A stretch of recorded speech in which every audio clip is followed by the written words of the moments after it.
नमो ओम विष्णुपादाय कृष्णप्रेष्ठाय भूतले श्रीमते भक्तिवेदांत स्वामिनिति नामिने। नमस्ते सरस्वते देवे गौरवाणी प्रचारिणे निर्विशेष शून्यवादी पाश्चात्य देश तारिणे। जय श्री कृष्ण चैतन्य प्रभु नित्यानंद श्री अद्वैत गदाधर श्रीवासादि गौर भक्त वृंद।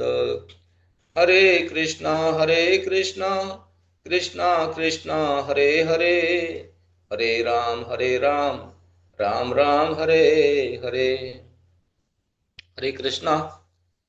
सर्वप्रथम मैं अपने शिक्षा गुरु हिज ग्रेस सांबादास प्रभु जी एवं पिताई शिवनी माता जी के चरण कमलों में कोटि कोटि दंडवत प्रणाम करता हूँ। तत्पश्चात उपस्थित समस्त वैष्णवों के चरण कमलों में भी कोटि कोटि दंडवत प्रणाम करता हूँ।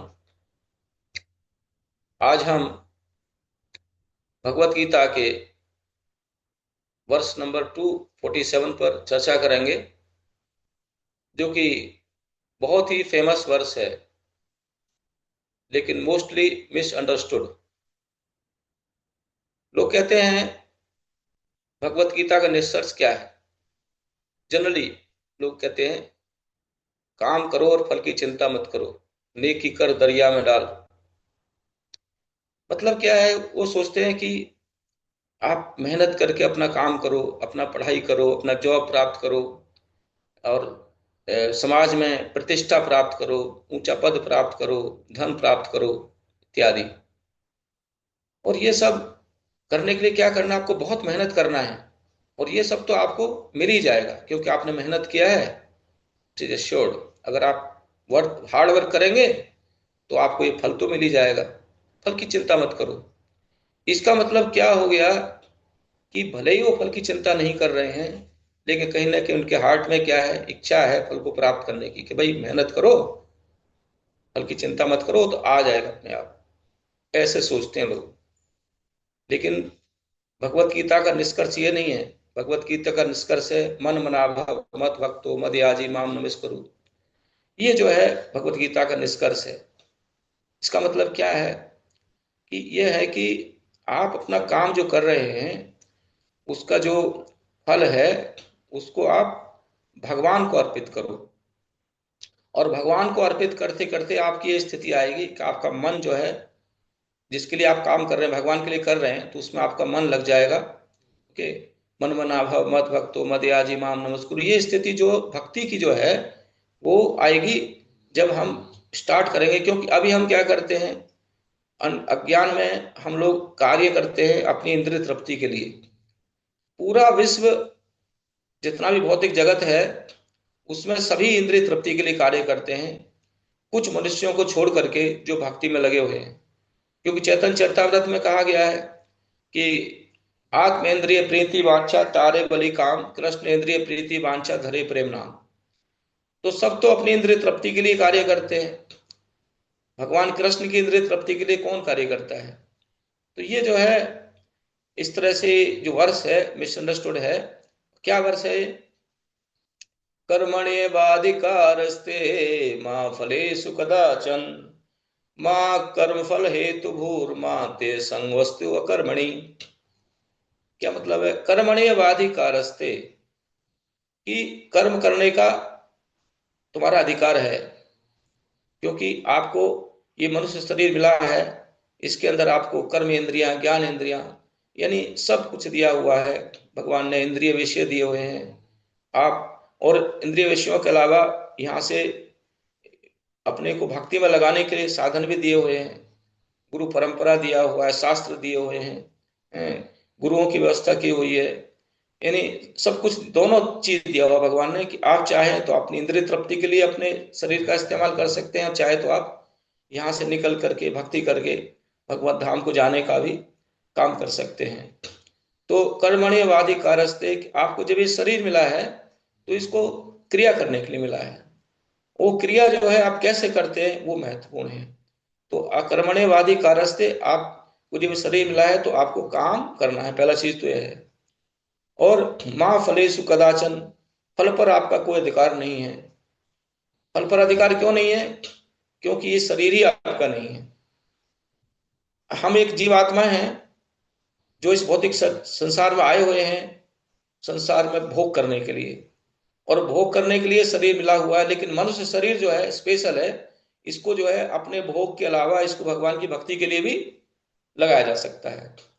तो इसलिए, क्योंकि ये शरीर हमें भगवान का दिया हुआ है और मैं भी भगवान का अंश हूं, तो मेरा ड्यूटी होना चाहिए, जीवेर स्वरूप है कृष्ण नित्यदास, कि मुझे अपने शरीर का जो प्रयोग जो है वो भगवान की सेवा के लिए, भगवान के भक्तों की सेवा के लिए करना चाहिए है। तो इसलिए फल पर मेरा कोई अधिकार नहीं है।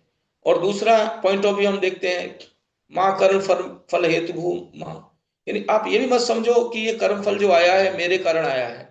लगता है ऐसे कि मैंने सोचा, मैंने जो है काम किया, मैंने दिन रात अपना समय लगाया, तो ये फल मेरा है।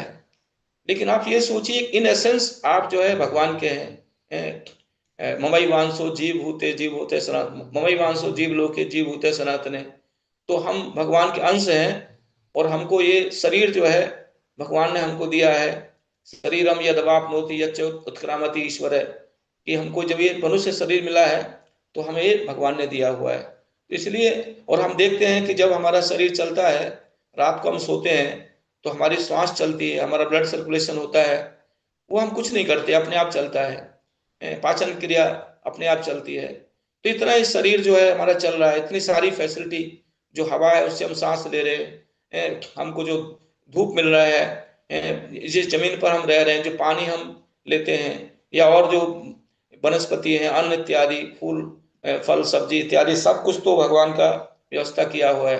तो फिर जब सब कुछ उनका है, तो फिर मैं जो काम करता हूँ, तो मैं भगवान की कृपा से ही काम कर पा रहा हूँ। तो रिजल्ट जो आएगा वो भगवान की कृपा से आ रहा है, तो उसमें मेरा अधिकार कैसे हुआ? तो इसलिए हमें ये भावना बनाने के लिए बहुत टाइम लगता है, बहुत समय तक हम कार्य करते हैं कि ये जो फल जो आ रहा है जीवन में, ये मेरा नहीं है। और देन लास्ट में तीसरा कहते हैं, माँ ते संगोस्तु अकर्म नहीं। और क्योंकि फल पर हमारा अधिकार नहीं है, तो वो व्यक्ति सोच सकता है कि मैं काम ही क्यों करूं, इसलिए मैं निष्क्रिय होकर बैठ जाऊं। भगवान कहते हैं कि नहीं, ये भी ठीक नहीं है, तुमको काम करना चाहिए, क्योंकि वो फल जो है, जो प्रोड्यूस होगा, वो मास्टर का है, मास्टर भगवान है। तो अगर ये सोचो कि मैं काम नहीं करूं, इसका मतलब आप भगवान के अगेंस्ट जा रहे हैं। तो इस ये जो वर्ष जो है, इसमें तीन बात कहा गया, कि आपका काम करने का अधिकार है, और उसका जो फल जो है वो, उस पर तो कोई अधिकार नहीं है। और जो फल जो प्रोड्यूस हुआ है, ये समझना नहीं चाहिए व्यक्ति को कि मेरे कारण प्रोड्यूस हुआ है, उसका मुख्य कारण दैव है, भगवान कृष्ण, भगवान के कारण ये मुझे मिला है। और लास्ट में हमको अकर्मण्य नहीं होना चाहिए, हमको अपना काम अच्छी तरह से करना चाहिए, और हमें जरा सा भी उसमें लेजीनेस नहीं दिखाना चाहिए। तो ये एक्चुअली इस वर्ष का तात्पर्य है। कुछ लोग कहते हैं वर्क इज वर्शिप, कर्म ही पूजा है। यस है, लेकिन हमको काम करना आना चाहिए कि हम कैसे कर्म करें। अगर हम ये सोचते हैं बहुत मेहनत करके बहुत कुछ कमा लेंगे, बहुत धन कमा लेंगे, बहुत प्रतिष्ठा कमा लेंगे, तो हम कर्मयोगी हैं, नहीं, ये गलत है। ये सब करना आवश्यक है। हमको शरीर को चलाना है तो संसार में कार्य करना पड़ेगा, लेकिन हमारा उद्देश्य जो है, केंद्र जो है, भगवान कृष्ण होना चाहिए। कि मेरा शरीर जो चल रहा है, मैं जो सांस ले रहा हूँ, उस सब का जो उद्देश्य होना चाहिए कि कैसे भगवान कृष्ण प्रसन्न होंगे, कैसे भगवान के भक्त प्रसन्न होंगे। ये जो है भगवत गीता का निष्कर्ष है। इसके बारे में एक उदाहरण आता है, एक इसमें श्रीमद् भागवतम में, कि स्वाम्भु मनु जो है, उनके दो बेटे थे। एक बड़े थे प्रियव्रत, और छोटे थे उत्तानपाद। तो प्रियव्रत जो थे शुरू से ही रिनाउंस थे। उन्होंने कहा कि मेरा छोटा भाई जो है वो राजा बनने के लिए बिल्कुल उचित है, फिट पर्सन है, तो मुझे जो है भगवान की भक्ति में लगने दो। वो सोचते थे कि मैं अगर रिनाउंस होकर के और जंगल में जा करके भगवान की भक्ति करूंगा, तो मैं इस संसार में मैं एंटेंगलमेंट नहीं होगा मेरा। तो उनकी इच्छा जो थी उसको पूरा किया गया, और उत्तानपाद जो है भारतवर्ष के राजा बने। और प्रियव्रत जो है, उन्होंने नारद मुनि के मार्गदर्शन में, और वो गंधमादन पर्वत पर चले गए, और वहां पर जा करके उन्होंने तपस्या की। और फिर समय गुजरता गया, और स्वाम्भु मनु से जो राज्य था वो उत्तानपाद को मिला। फिर उनके पुत्र ध्रुव को मिला। इस तरह से प्रचेताओं तक ये चलता रहा। लेकिन प्रचेताओं के बाद में कोई शासन करने वाला ना रहा। तो फिर स्वाम्भु मनु ने सोचा अब तो मुझे ही राज करना पड़ेगा। उस समय लाइफ बहुत लंबी होती थी। तो स्वाम्भु मनु ने फिर सोचा क्यों ना मैं अपने बड़े बेटे को बुला लूं। तो वो गंधमादन पर्वत पर गए और जा करके वहां नारद मुनि के पास में उनके बड़े बेटे प्रियव्रत बैठे हुए थे। उन्होंने उससे रिक्वेस्ट किया कि आप आइए और आकर के इसका भारतवर्ष का शासन को संभालिए। तो उन्होंने मना कर दिया और नारद मुनि भी उनके साथ में थे। तो फिर जब स्थिति को देखा तो ब्रह्मा जी वहां पर खुद आ गए, शिव जी वहां पर उनके साथ थे। तो ब्रह्मा जी ने ये कहा कि प्रियव्रत ये समझ लो कि मैं तुमको यहाँ पर कोई प्रीचिंग करने नहीं आया हूँ, मैं तुमको ये सुनाने आया हूँ कि भगवान का आदेश ये है कि तुम जाओ जा करके भारतवर्ष का शासन संभालो। और तुम समझते हो कि तुम यहाँ पर रह रहे हो, अगर आपका उद्देश्य जो भगवान की भक्ति नहीं है तो आप यहाँ पर छह छह जो है पत्नियों के साथ रहते हो, 5 ज्ञानेंद्रियां और 6ठा मन। लेकिन अगर आपका केंद्र बिंदु भगवान कृष्ण है तो आप कहीं भी किसी जगह रहो, ग्रहे थाको बने थाको सदा हरि बोले डाको, आप कहीं पर हैं, यदि आपका केंद्र बिंदु भगवान कृष्ण है, उनकी सेवा है, तो आपको कोई प्रॉब्लम नहीं है। इस बात को सुन करके प्रियव्रत महाराज वापिस आ गए और आकर के भारतवर्ष का शासन संभाला। और कहते हैं इतना बड़ा बड़ा काम उन्होंने किया कि बताते हैं कि माउंट मेरू पर्वत के चारों तरफ जो 7 समुद्र हैं वो जो है उनकी रचना उनके रथ के पहियों से हुई।